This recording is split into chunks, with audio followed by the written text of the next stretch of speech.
Welcome to the Tech Egg. Don't get scrambled. Enjoy the video. In this video, I will show you how to reset your Acura MDX oil light. First, turn your vehicle's ignition to the on position, but do not start the engine.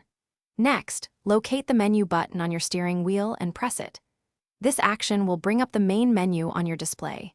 Then, use the selector knob to scroll through the options until you find the maintenance section. This is where we will begin our reset process. Once you've reached the maintenance section, select it to proceed.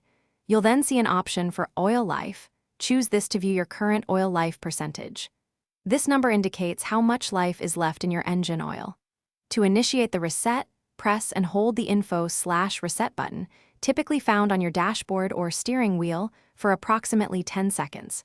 Keep holding it until the display changes. After holding the info/reset button, a message will appear on your display, asking if you wish to reset the oil life. This is your cue to confirm the action. Navigate to and select Reset to confirm. The oil life percentage should then immediately change to 100%, indicating a successful reset. Once you see this confirmation, you can release the info/reset button. Your oil light should now be off. To finalize the process, turn your vehicle's ignition completely off, then start the engine. This allows the system to fully cycle and confirm the oil light is off. Remember, resetting the light doesn't replace the need for actual oil changes. Always perform regular maintenance for optimal engine health.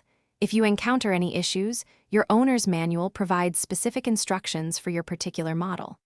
Great job! Thanks for watching. Consider subscribing if I helped unscramble your problems.